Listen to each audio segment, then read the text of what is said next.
Before we start the video, I'd like to talk to you about a new tool that we are using called Eva.Guru. This is a software stack that provides dashboard reporting, inventory management, profitability reports, reimbursements that run automatically, and my favorite, the dynamic pricing tool. Simply put, this tool helps Amazon sellers put more money in their pocket at the end of every month. Use promo code FIRINGTHEMAN50 to get 50% off your first month of Eva.Guru. Now, onto the video.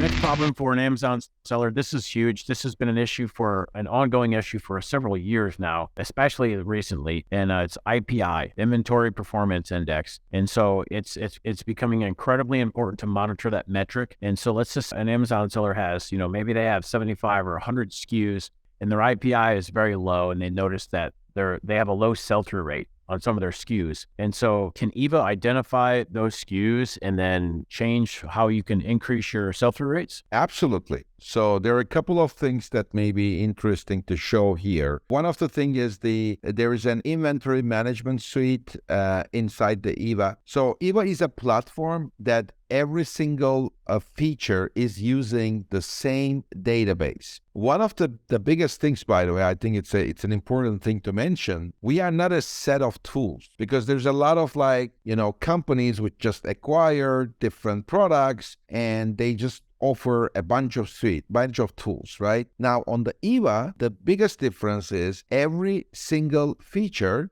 and function is using the same database. It is the same database. We are able to correlate between advertising, ranking, USP, inventory, and pricing. As we are able to, we are already talking about pricing for the last 30 minutes, but we also have the inventory data.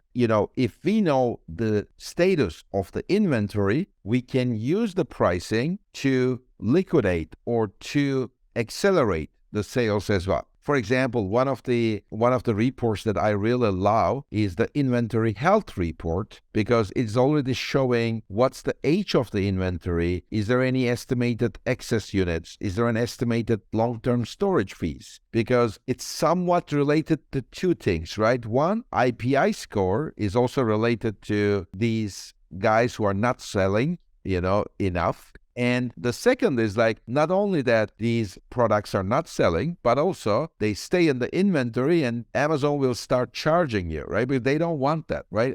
Amazon doesn't like, or anybody who is in the 3PL business, no warehouse manager likes this products that are sitting in their warehouse, because it doesn't pay the bills. Like storage never pays the bills of a warehouse. What pays the bills is the action, the operation, in and out, in and out. That's why there is a IPI score, which is related to a sell-through rate. Now, what we do is we play with the price by using a velocity-based pricing. We are able to, increase the liquidity, increase the demand or increase the sales by reducing the price. That's what we can do as well. Real quick before you go, thanks for watching the video. And if you found value in this video in any way, please hit that like button and the subscribe button, and stay tuned for new videos. If you have ideas or suggestions for future videos, put them in the comments below. David and I will pop in there and we'll make some more content. Appreciate it.